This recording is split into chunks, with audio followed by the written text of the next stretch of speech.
అంటావు. ఆ పాపం ఎవరి మీదకి వస్తుంది? వాళ్ళు చెప్తే కదా మేము చేసిన ఆ పాపం మీద ఎవరికి పోయిందట? ఎవరికి పోయింది? చెప్పిన వాళ్ళకి పోయిందా? ఎవరికి పోయిందట? చేసిన నీకే వస్తుంది. పాపం అని తెలిసి కూడా ఏదో ఇతరులు చెప్పారని ఆ పాపాన్ని నువ్వు చేయకూడదు. ఆదాము అవ్వ మీద నేరం మోపాడు. చూడండి, ఆదికాండం 3:13 చూసుకుందాం. అప్పుడు దేవుడైన యెహోవా చదువు. స్త్రీతో నీవు చేసినది ఏమిటని అడగగా, స్త్రీ సర్పము నన్ను మోసపుచ్చినందున తింటినని. చాలా ఇక్కడ వాక్యం సెలవిస్తుంది. అప్పుడు దేవుడైన యెహోవా ఎవరిని అడుగుతున్నాడట? స్త్రీని అడుగుతున్నాడు. మొదటి ఎవరిని అడిగాడు? ఆదాముని అడిగితే ఆదామేమో నువ్వు నాకు ఇచ్చిన ఈ స్త్రీ ఇస్తే నేను ఆ పండు తిన్నాను అని చెప్తే, ఇక్కడ దేవుడు మరలా ఎవరిని అడుగుతున్నాడంట? ఆ స్త్రీని నీవు చేసినది ఏమిటి అడుగుతున్నాడు. ఒక దినాన నిన్ను నన్ను కూడా అడుగుతాడు దేవుడు, నువ్వు చేసేది ఏంటి? ఆయనకు తెలియదా నువ్వు చేసేది? తెలుసా? తెలియదండి, తెలుసు. ఆయన సమస్తం ఎరిగిన దేవుడు. ఆ స్త్రీతో అంటున్నాడు, నువ్వు చేసింది ఏంటి? నేను చెప్పాను కదా ఆ పండు తింటే ఏమైపోతారట?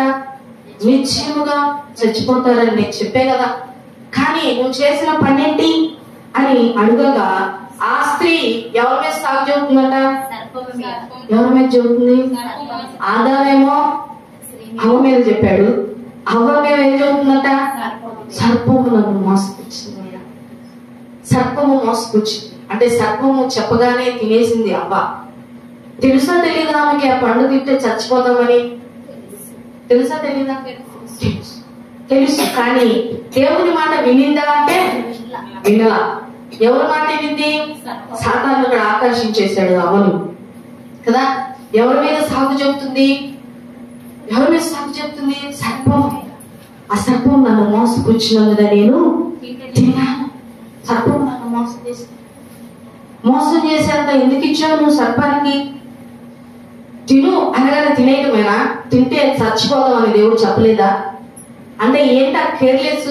దేవుని మాట వినలేదు, దేవుని మాటను త్రోసివేసింది. ఎవరి మాట వినింది అంటే సర్పము మాట విన్నది. ఈమె సర్పము మీద నింద మోపుతుంది, సాకులు చెప్తుంది. ఇదిగోయ్యా సర్పము నన్ను మోసపుచ్చినందున నేను ఆ పండు తిన్నా. తెలిసి కూడా ఆ పండు అవ తినింది. తిని ఎవరి మీద సాగు చెప్తుందంట? సర్పము మీద సాగు చూడు. మీకు వాక్య భాగం చూస్తున్నాం.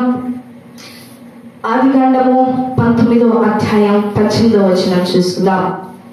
లోతు, ప్రభువా అలాగు కాదు, ఇదిగో నీ కటాక్షము నీ దాసుని మీద వచ్చినది. నా ప్రాణము రక్షించుట వలన నీవు నా ఎడల కనపరిచిన నీ కృపను గనపరిచితివి. నేను ఆ పర్వతమునకు తప్పించుకొని పోలేను. ఈ కీడు నాకు సంభవించి చచ్చిపోదును. చాలా ఇక్కడ వాక్యం సెలవిస్తుంది. లోతు, ప్రభువా ఏదన్నా అలాగూ కాదయ్యా, ఇదిగో నన్ను రక్షించాలని నీ కటాక్షము నా మీద కలిగింది. నేను ఈ సొదొమ గొమొర్రా పట్టణంలో నశించిపోకుండా నువ్వు నన్ను రక్షించడానికి నువ్వు కటాక్షం చూపించావు, కరుణ చూపించావు కదా. నీ కటాక్షము నీ దాసుని మీద వచ్చినది. నా ప్రాణము రక్షించుకోవడం వలన నీవు నా ఎడల కనుపరిచిన కృపను ఘనపరచితిని. ఏ కృపనట? దేవుని యొక్క కృపను నేను ఘనపరుస్తున్నాను. ఎందుకంటే నన్ను చావనీయకుండా ఈ స్థితిలో బయటకు తీసుకురావాలని నీ కృప కలిగి ఉన్నావయ్యా అని లోతు దేవుడితో అంటున్నాడండి. అయితే తను చచ్చిపోదునేమో అంటున్నాడు. చచ్చిపోవాలి అని వాళ్ళు కోరుకున్నట్లయితే ఆ గ్రామంలోనే ఆయన్ని విడిచిపెట్టేవాళ్ళ కదా, విడిచిపెట్టేవాళ్ళనా? కానీ వాళ్ళు చెబుతున్నారు ఆ దూతలు, నువ్వు ఆ పర్వతమునకు పారిపో, నువ్వు అక్కడికి చేరేంత వరకు నేను ఏమి కూడా చేయలేను అంటున్నాడు. అయితే లోతు ఏమంటున్నాడంట? తప్పించుకొని పోలేను, ఈ కీడు నాకు సంభవించి ఏదట చచ్చిపోతానేమో. ఏ సాకు చెబుతున్నాడు? చచ్చిపోతానేమో కదా. వాళ్ళు రక్షించాలని లోతుని ప్రయత్నం చేస్తున్నారు. నువ్వు నీ కూతుర్లను, నీ భార్యను, అలాగే నువ్వు నీ అల్లులను తీసుకొని బయటకు వచ్చినట్లయితే నిన్ను తీసుకెళ్తాం అని అంటే ఆయన అక్కడ తన కుమార్తెలను అల్లుళ్లను అందరిని అడిగితే వాడు హేళనగా మాట్లాడారు. ఇది ఎప్పుడు జరగాలి అని మాట్లాడగానే లోతుతో మాట్లాడగానే లోతు నిర్లక్ష్యం చేశాడు. దేవుని మాటను ఏం చేశాడట? నిర్లక్ష్యం చేశాడు వెళ్ళిపోవటానికి. అయితే దేవుడు ఆ దూతలు మాత్రం ఒప్పుకోలేదండి. తన చేతిని పట్టుకొని నువ్వు ఆ పర్వతానికి ఎక్కడికి పోవాలట? ఆ పర్వతానికి చంపేయాలి, లోతు చచ్చిపోతే బాగుండు అని ఆ దూతలు అనుకున్నట్లయితే ఆ సొదొమ గొమొర్ర పట్టణంలోనే విడిచిపెట్టేవాళ్ళు. కానీ నువ్వు ఆ పర్వతానికి పారిపో అని వాళ్ళు ఎందుకు చెప్తున్నారు? చచ్చిపోవడానికా? కాదండి. లోతు అంటున్నాడు, అయ్యా ఆ పర్వతములకు నేను పారిపోలేదు, కానీ ఆ కీడు సంభవించి నేను చచ్చిపోతానేమో అంటున్నాడు లోతు. ఏం చెబుతున్నాడంట లోతు అంటే ఆ దూతలకు సాకు చెబుతున్నాడు. ఆయన అన్నాడు, నువ్వు తిరిగి మాత్రం చూడొద్దు అన్నాడు. అనగానే వెళుతున్న తన భార్య మాత్రం ఏం చేసిందంట? ఏం చేసింది? దూతలు చెప్పారా ఎనికి తిరిగి చూస్తే ఏమైపోతామంట? తెలుసు ఆమెకి, విన్నది, కానీ ఏం తిరిగి చూసింది అంటే దేవుడు ఏమి చేయలేదనా? ఎందుకు వచ్చింది ఆమెకి అంత నిర్లక్ష్యం? ఏం విడిచిపెట్టి వస్తున్నావు అక్కడ? తిరిగి చూసేంత ఆ బంగారం ఆ వెండి నువ్వు విడిచిపెట్టిన గృహం నీతో పాటు వస్తాయా? ప్రాణాలే పోగొట్టుకుందని ఏం చేసిందంట? ప్రాణాలే పోగొట్టుకుంది. ఏమి తిరిగి చూసి దూతలు చెప్పారు, కానీ ఆమెకు తెలిసి కూడా ఏం చేసిందట? వెను తిరిగి చూసి. దేవుని మాట నమ్మమండి, కేర్లెస్. నమ్ముతామా మనం? నమ్మం. ఎన్ని మాటలు వింటున్నా, దేవుని ఎన్ని శక్తి కార్యాలు చేస్తున్నా, ఎన్ని అద్భుత కార్యాలు చేస్తున్నా కూడా దేవుని మాట అంటే మనము నమ్మం. ఆయన ఎంత విశ్వాసం ఉంచాం. ఆ కార్యము జరిగినప్పుడే అబ్బా దేవుడు మా జీవితంలో గొప్ప కార్యం చేశాడండి అంటాం. తర్వాత పరిస్థితి ఏంది? తర్వాత దేవుడు చేసిన ఆ కృతజ్ఞతలు కూడా నువ్వేం చేస్తావంట? విడిచిపెట్టేస్తావు, మర్చిపోతావు. తెలుసు అది పాపం అని, కానీ అదే పని చేస్తున్నావు.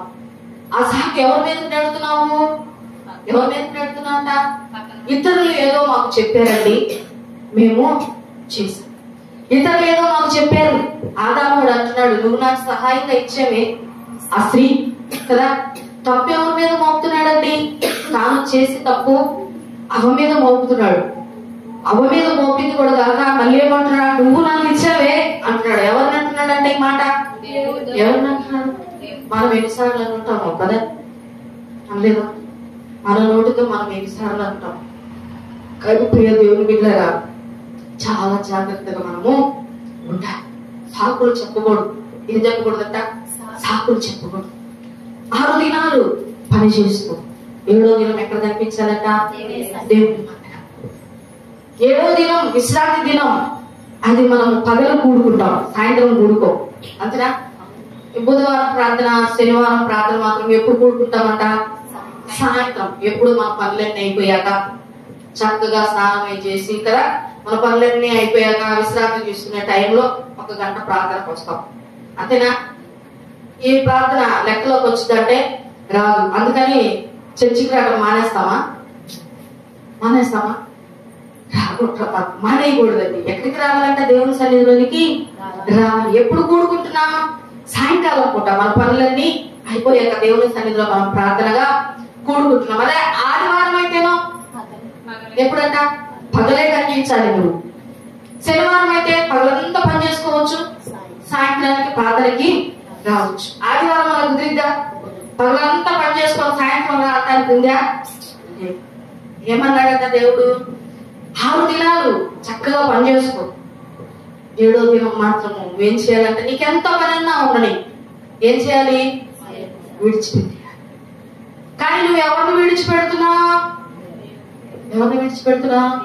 దేవుణ్ణి విడిచిపెడుతున్నావు. నాకు పని కావాలి అని వెళ్ళిపోతున్నావు. అవునా కాదండి? అవును, నాకు పనే కావాలి, కానీ దేవుని యొక్క ఆశీర్వాదం మాత్రం మాకు వద్దు. ఇక్కడ వాక్యం ఏమంటుందంటే దేవుడిచ్చే ఆశీర్వాదం మనకు ఐశ్వర్యాన్ని కలగజేస్తుందంట.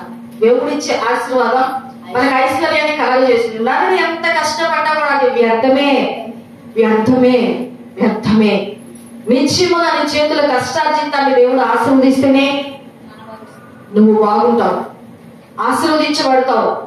దేవుని యొక్క ఆశీర్వాదం కోల్పోతే నువ్వు ఎంత కష్టపడ్డా కూడా అది ఏమైపోతుంది? సిల్లు సంచిలో వేసిన రూపాయి అయిపోతుంది. రూపాయి నుంచి నువ్వు దేంట్లో వేస్తున్నావు, అదేమైపోతుందంట, ఆ చిల్లులో నుంచి జారిపోతుంది. కాబట్టి ప్రియ దేవుని బిడ్డలారా, దేవుని యొక్క ఆశీర్వాదమే మనకు కావాలి. అంతేనా కదా? అంతేనా? ఇక్కడ చాలా మంది పూలు పాడైపోతాయండి. ఆదివారం పోయిపోతే ఏమైపోతాయంట? పాడైపోతాయి. ఆ రోజు పాడైపోతే ఏమైంది? లేకుండా ఏం అల్లాడిపోవట్లేదు కదా మనం, అవునా కదా? అసలు తిండికి లేకుండా ఏమన్నా అల్లాడిపోతున్నామా? లేదు. దేవుడు బాగా ఆశీర్వదించాడు మనల్ని. ఒకరోజు పూలు పోతే ఏమైనా పోయిద్దా? ఆ రెండో రోజు దేవుడు అంతకంతకి ఇస్తాడేమో. ఇవ్వడా?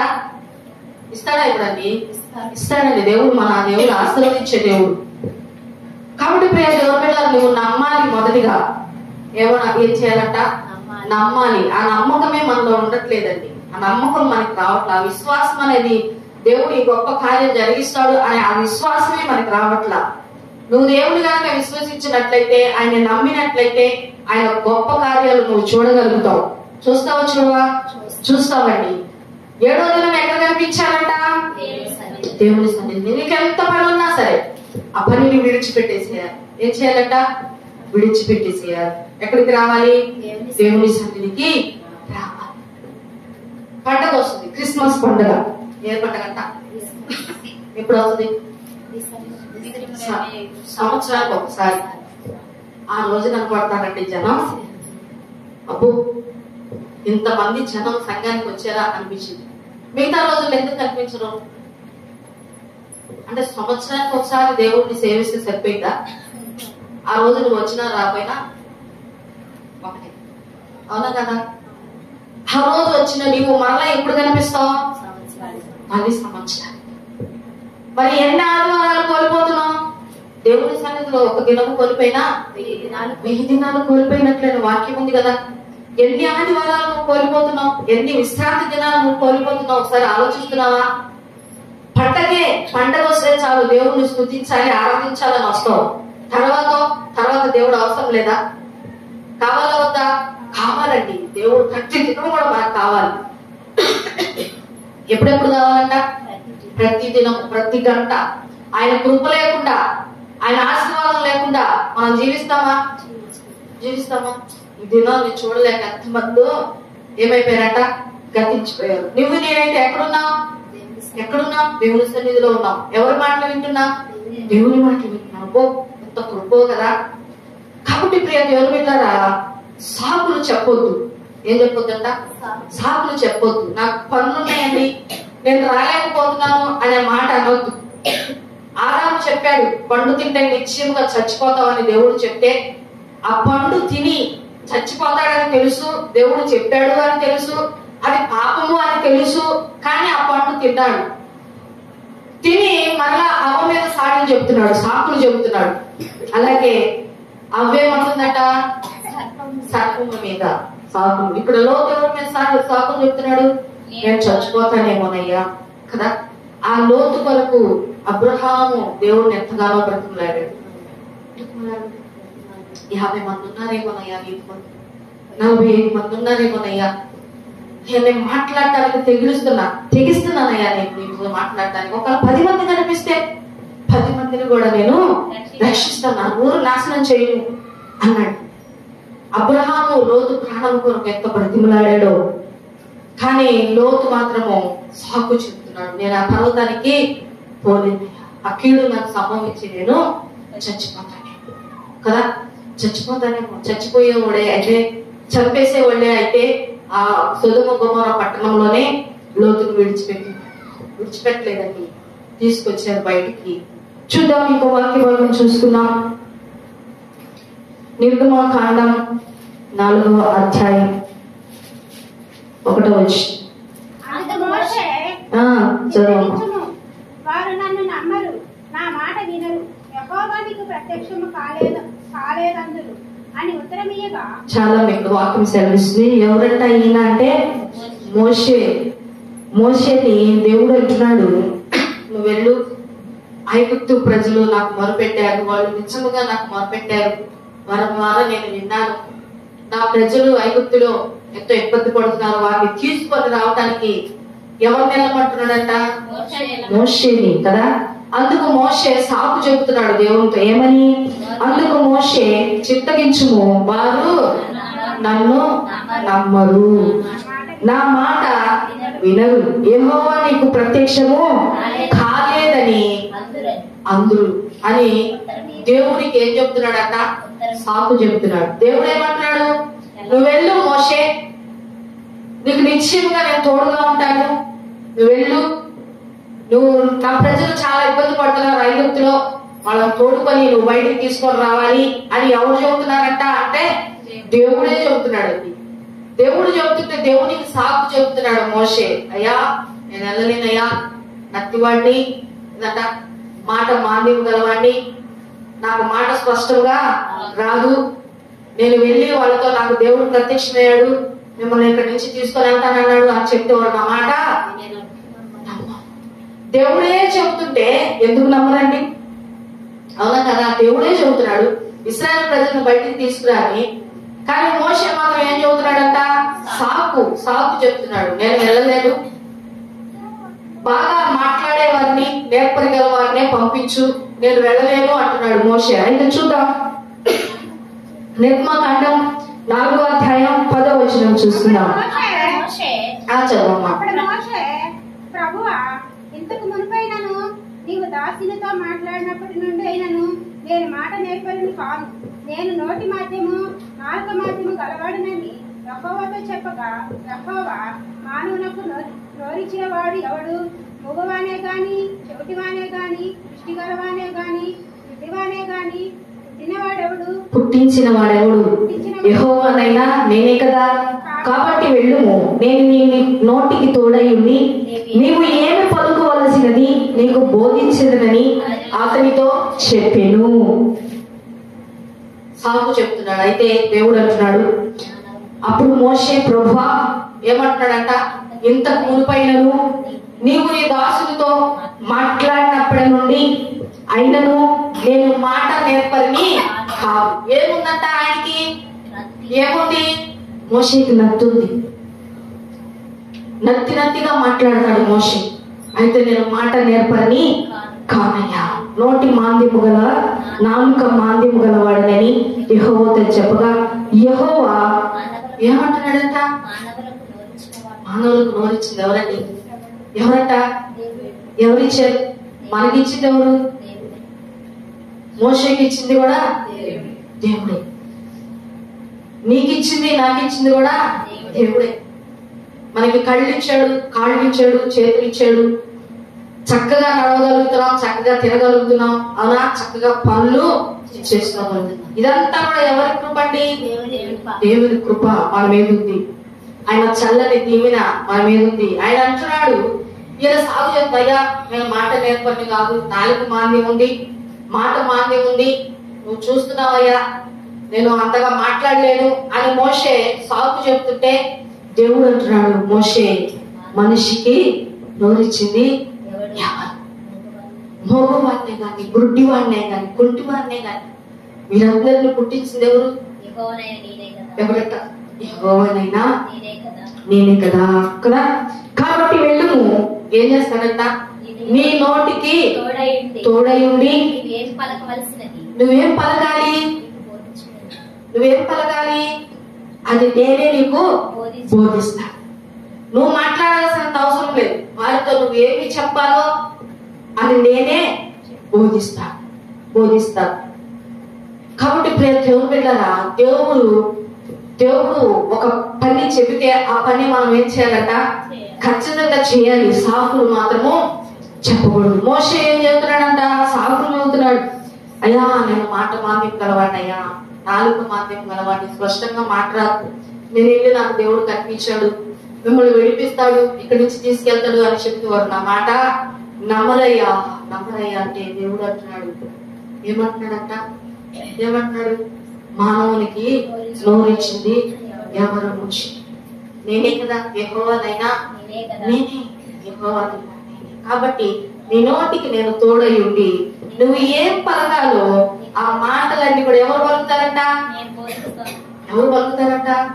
నేను బోధిస్తాను. నీ మాటలో నా మాట నేను ఉంచుతాను. బిలాము ఇశ్రాయేలు ప్రజలను శపించడానికి వెళ్ళాడు, కానీ ఆయన నోట్లో ఏముంది? శపించాలని ఉంది. ఏముందంట? శపించు అని బిలాము పిలిచాడు కదా, బాగా పిలిచాడు. అయితే బిలాము ఇశ్రాయేలు ప్రజలను శపించడానికి అని వచ్చాడు, కానీ ఇక్కడ ఏం జరిగిపోయింది? ఏముందంట ఆయన నోట్లో? ఏముంది? ఆ మాట ఏమొచ్చిందంట? మీరు శపింపబడును కాక అనగా ఏమంటున్నాడు? ఎవరు మాట్లాడించారు ఆ మాట? దేవుడే మాట్లాడాడు. ఎవరు మాట్లాడించారు? ఇశ్రాయేలు ప్రజలను నేను శపిస్తానని వచ్చాడు. ఆయన ఒక గొప్ప ప్రవక్త. అవునంటే అవును, కాదంటే కాదు. ఆయన ఏదంటే అది జరిగింది. అయితే ఆయన ఏం చేశాడంటే, నీకు గొప్ప బహుమానాలు నేను ఇస్తాను, వచ్చి ఎవరిని? ఇశ్రాయేలు ప్రజలను శపించు అని చెప్పి పిలిస్తే ఆయన ఇశ్రాయేలు ప్రజలను శపించడానికి వస్తే ఆయన నోట్లో ఏముందట? ఆశీర్వాదం. ఎవరు పలికించారండి? దేవుడే పలికించాడు. శాపం వచ్చిందా? మోషేని అంటున్నాడు, నేను నీకు నోటికి తోడై ఉండి నువ్వు ఏం పలకాలో ఆ మాటలో నేను పలికిస్తాను మోషే. కాబట్టి నువ్వు వెళ్ళు, సాకులు చెప్పొద్దు. దేవుని పని ఏదైనా చేయమంటే మనం ఏం చేస్తూ ఉంటాం? సాకులు. ఇక్కడేదో కానీ మన సంఘంలో పురుషులు మాత్రం రారండి. ఆదివారం కూడా మన స్త్రీలను మీరు పనికి పోండి, మేము పని చేయకపోతే పోవట్టు వచ్చింది అంటారేమో కదా. అంతేనా? మేము పని చేయకపోతే ఎట్టా, మన ఇంట్లో ఎట్లా జరిగింది, ఎట్లా తీసుకురావాలి అంటారు. కానీ దేవుని యొక్క ఆశీర్వాదం నువ్వు పని చూసుకుంటున్నావు. కాబట్టి దేవుని బిడ్డరా, ఏడో నీకు కంపల్సరీ నువ్వు ఎక్కడ కనిపించాలి? దేవుని సన్నిధిలో కనిపించాల్సిందే. అది దేవుడు పెట్టిన నియమం. ఎవరైనా సరే ఏడో దినం దేవుని మందిరంలో కనిపించాల్సిందే. వాక్యం సెలవిస్తుందండి, నేను అంటలేదు, వాక్యంలో ఉంది కదా.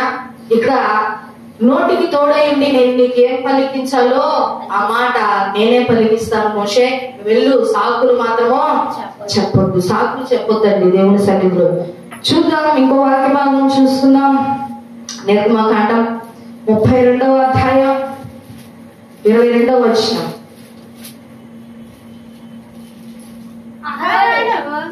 చదవండి. నా ఏలినవాడా, నీ కోపము మండనీయకుము. ఈ ప్రజలు దుర్మార్గులను మాట నీ వెరుగుదువు.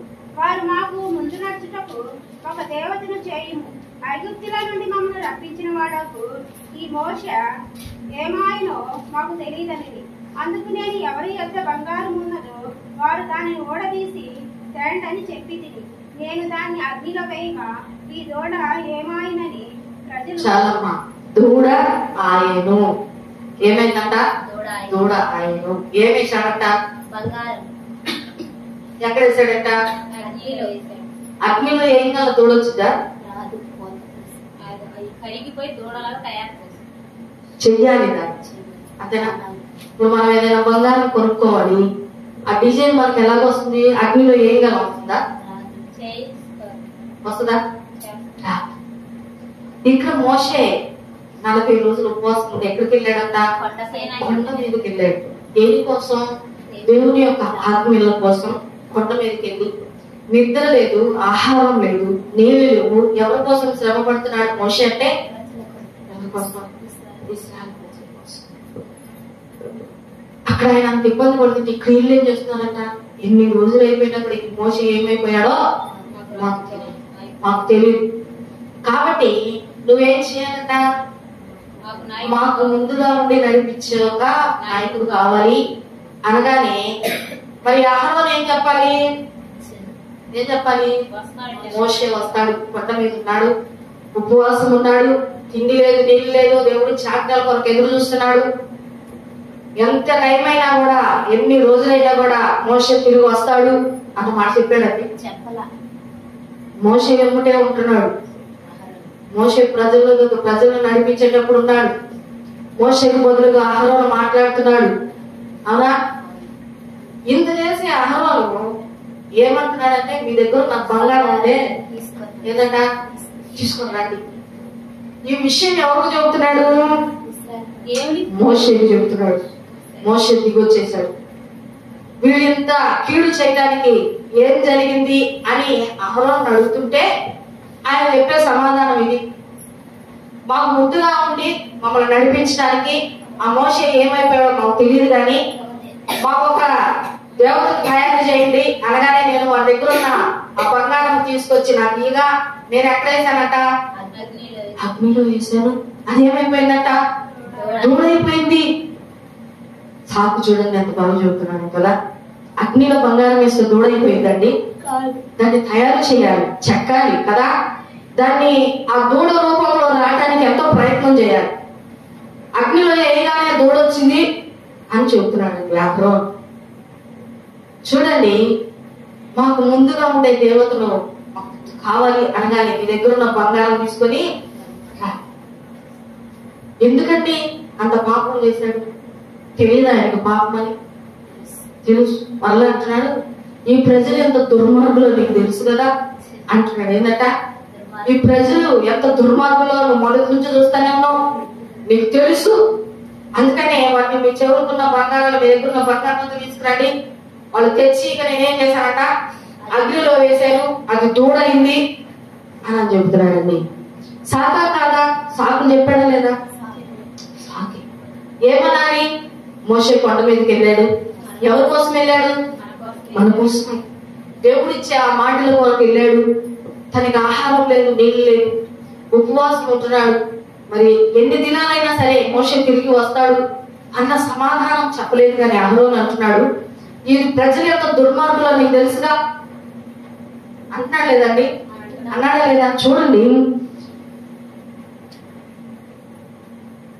అహరోను నా ఏలినవాడా నీ కోపము మండనీయకము, ఈ ప్రజలు ఏమన్నా దుర్మార్గులను మాట నీవు ఎరుగుదువు. వారు మాకు ముందు నడుచుటకు ఒక దేవతను చేయము. ఐగుప్తులో నుండి మమ్మల్ని రప్పించిన వాడు ఈ మోషే ఏమాయనో మాకు తెలియదనవి. అందుకు నేను ఎవరి యొక్క బంగారం ఉన్నదో వారు దాన్ని ఓడి తీసి తెండని చెప్పి తిని నేను దాన్ని అగ్నిలో వేయగా అదేమైందట? దూడాయను. ఎంత సాకు చెప్తున్నాడు. తెలుసు అహరోనికి నేను చేస్తుంది తప్పు, పాపము అని. కానీ చేశాడు. చేశాడా లేదండి? చేశాడు. మనము కూడా అంతే. ఒకసారి మనం చేస్తుంది తప్పు, పాపము అని మన మనసుకు అనిపిస్తున్నా కూడా స్టెప్ వేస్తూనే ఉంటాం, చేస్తూనే ఉంటాం. అవునా? అలా సాకు అన్నది వాళ్ళు చెప్పారంటే అందుకని మేము చేశాం. సాకులు దేవుని సన్నిధిలో నీవు చెప్పు. దూడైపోయింది. వాళ్ళు అంటున్నారు, ఈ మోషే ఏమైపోయాడో మాకు ముందుగా ఉండి నడిపించాలి. మోషే ఎవరి క్షేమం కొరకు తీసుకొచ్చాడండి? ఎవరి కోసం అంత ఇబ్బంది పడుతున్నాడంటే ఇశ్రాయేలు ప్రజల కొరకు కదా. ఈ ఊళ్ళో ఒక దూడను తయారు చేసుకుని ఇదిగో మాకు ముందుగా నడిపించే దేవత అని దానికి పూజలు చేసి మరి దానికి గొప్ప గొప్పగా డ్యాన్సులు వేసి అల్లరితనం చిన్నతనంగా చేస్తున్నారు అక్కడ. అహరోనికి తెలుసు నేను చేస్తుంది పాపము అని, కానీ చేశాడు. చేసింది కాక ఏం చెబుతున్నట్ట? ఈ ప్రజలు ఎంత దుర్మార్గులు నీకు తెలుసు, నీ కోపము నా మీద మండని పెట్టు. మాకు ముందుగా నడిపించి మోషే మాకేమయ్యాడో తెలియదు, కానీ నువ్వు మాత్రం మాకు ముందుగా నడిపించే ఒక దూతను తయారు చేయమనగా వాళ్ళు ఏం చేశారు? నేనేం చేశానంట? వాళ్ళు బంగారం తీసుకొచ్చి ఇచ్చారు, నేను అది అగ్నిలో వేశాను, అదేమైందంట? దూడైంది అని సాగు చెప్తున్నాడు మోషేకి. చూద్దాం, మీకు వాక్యం చూస్తున్నాం. 1 సమూయేలు గ్రంథం 8వ అధ్యాయం 5వ వచనం చూస్తున్నాం. చిత్తగించుము, చదవమ్మా. నీవు వృద్ధుడవు, నీ కుమారులు నీ ప్రవర్తన వంటి ప్రవర్తన కలవారు కాదు కనుక సకల జనుల మర్యాద చొప్పున మాకు ఒక రాజును నియమింపుము, అతడు మాకు న్యాయము తీర్చునని అతనితో అనిరి. మాకు న్యాయము తీర్చుటకై రాజును నియమింపమని వారు అనిన మాట సమూయేలు దృష్టికి ప్రతికూలంగా ఉండేది కనుక సమూయేలు యెహోవాను ప్రార్థన చేసెను. అందుకు యెహోవా సమూయేలునకు సెలవిచ్చినది ఏమనగా, జనులు నీతో చెప్పిన మాటలన్నిటి ప్రకారము జరిగింపుము. వారు నిన్ను విసర్జింపలేదు గాని తమను ఏలకుండా నన్నే విసర్జించున్నారు. సమూయేలు ఒక ప్రవక్త. ఇశ్రాయేలు ప్రజలకు ఏం చేస్తున్నాడంట? న్యాయము తీరుస్తున్నాడు. అయితే ఇశ్రాయేలు ప్రజలందరూ సమాజంగా కూడి వచ్చి ఆయనతో అంటున్నారు, చిత్తగించుము, నువ్వేమైపోయావట?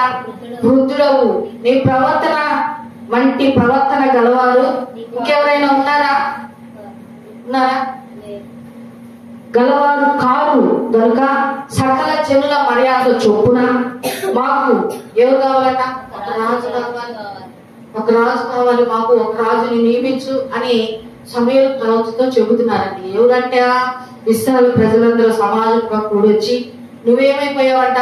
వృద్ధుడు అయిపోయావు, నీకులాగా న్యాయం తీర్చేవాడు ఇక్కడ ఎవరు కూడా లేరు, కాబట్టి మాకు సకల మర్యాద చొప్పున మాకు ఒక రాజు కావాలి, ఒక రాజుని నియమించు అనగానే ప్రవక్తకు ఏమనిపించిందంటే, వాళ్ళు చెప్పేది బానే ఉంది, ఇశ్రాయేలు ప్రజలకు రాజు లేడు కనుక ఒక రాజుని నియమిస్తే మంచిది అని ఆయన కూడా ఆలోచన చేశాడు.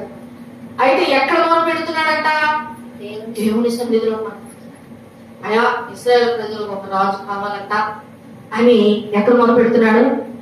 యెహోవాకు ప్రార్థన చేసి.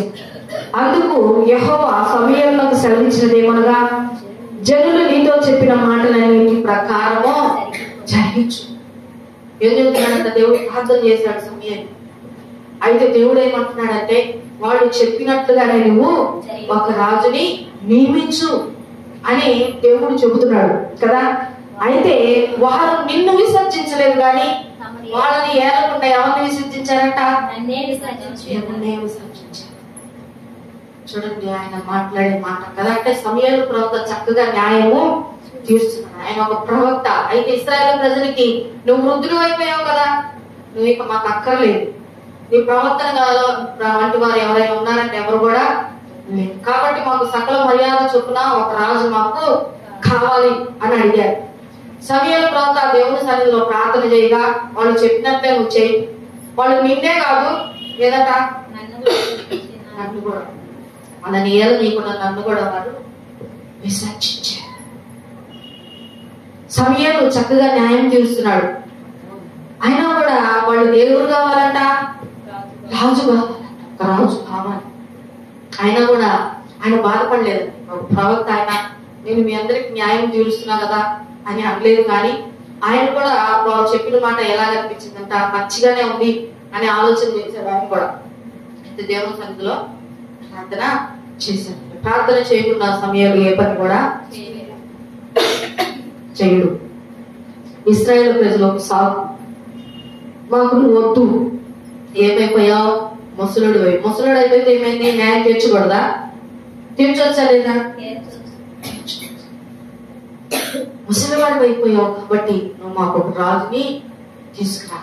ఈ మాట దేవునికి నచ్చలేదండి. నచ్చిందా? నచ్చలేదు.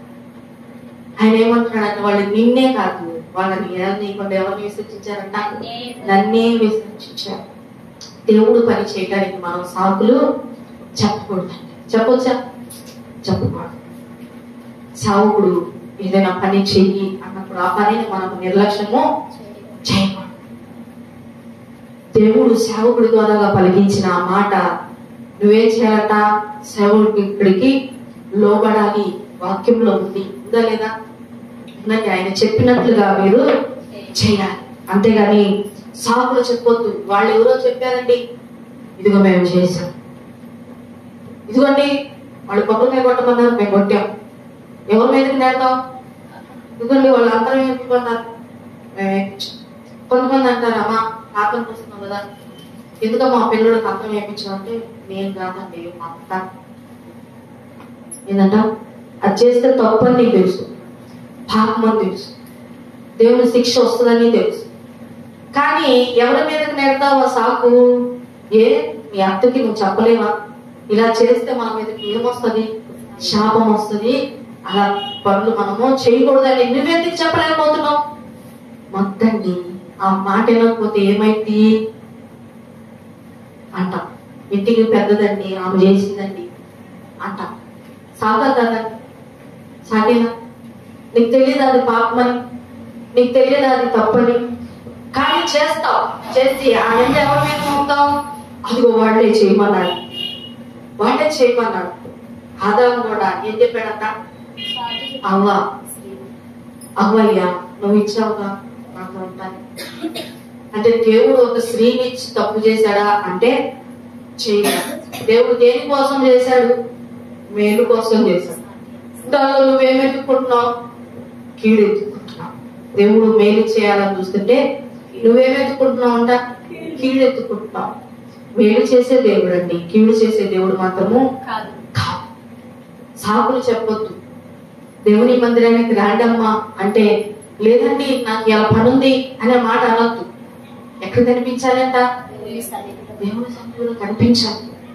దేవుని సన్నిధిలో నువ్వు కనిపించాలి. ఆయన చూస్తూ ఉంటాడు, నేను కాదు. ఎవరు చూస్తారంట? నీవు వచ్చావో రాలేదో నాకైతే తెలియదు, కానీ ఎవరికి తెలుసు? దేవుడికి తెలుసు. ఆయన పరీక్షించి చూస్తాడు. ఈ రోజు విశ్రాంతి దినం, నా బిడ్డలు నా సన్నిధిలో ఉన్నారా అని ఎక్కడి నుంచి చూస్తాడంట? పైనుండి నిన్ను గమనిస్తూనే ఉంటాడు. కాబట్టి ప్రియ దేవుని బిడ్డారా, 6 దినాలు పని చేసుకోండి, 7వ దినం ఎక్కడ కనిపించాలట? దేవుని సన్నిధిలో. అలాగని బుధవారం శనివారం ప్రార్థనకి ఎక్కడుండదమ్మా? అవి ఎప్పుడు జరుగుతున్నాయి అంటే మన పనులన్నీ అయిపోయాక సాయంకాలం పూట, అంతేనా? పగలు జరిగేది మాత్రం ఎప్పుడు? ఆదివారం ఒక్క రోజు పగలు జరుగుతుంది. కాబట్టి మనం దేవుని సన్నిధిలో కనిపించాలి. ఏ పూటానికి కూడా మనం ఆగిపోకూడదు. బుధవారం జరగని, శుక్రవారం జరగని, శనివారం జరగని, ఎంతసేపు జరిగిందండి? మా పనులన్నీ అయిపోయాకేగా, అవునా కదా? కాబట్టి దేవుని సన్నిధిలో మనం కంపల్సరిగా కనిపించాలి. ఒక దినం కనిపించకపోయినా 1000 దినాలు పోయినట్లే, 1000 దినాలు పోయినట్లే. వాక్యమే అంటుందండి, నిర్లక్ష్యం చేయదు దేవుని వాక్యాన్ని. దేవుడు సత్యము చెప్తాడు. ఈ వాక్యము ప్రకటన గ్రంథంలో ఉంది. ఈ గ్రంథంలోని ఒక సున్నైనా ఒక పొల్లైనా తీసివేయబడదు. అన్ని జరుగుతాయి, దేవుడు చెప్పినట్లుగా జరుగుతాయి. ఆయన మాటకు లోబడదాం, ఆయన మాట విందాం. సాకులు మాత్రం మనము చెప్పొద్దు. ప్రార్థన చేసుకుందాం. తలలో ఉంచుకొని కళ్ళు మూసుకున్నట్లయితే ప్రార్థన చేసుకుందాం. సమయం అయింది కనుక వాక్యం అర్థమైన ప్రార్థన చేయండి. ప్రార్థన చేసుకుందాం.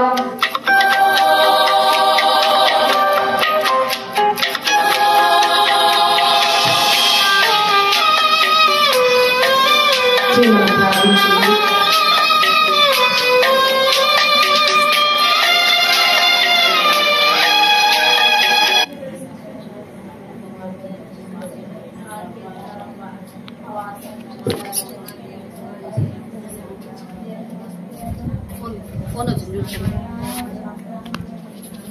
ప్రార్థన చేస్తున్నాం. వాక్యం అర్థమైంది. ప్రార్థన చేయండి. ఎవరు మౌనంగా ఉండొద్దు. దేవుని యొక్క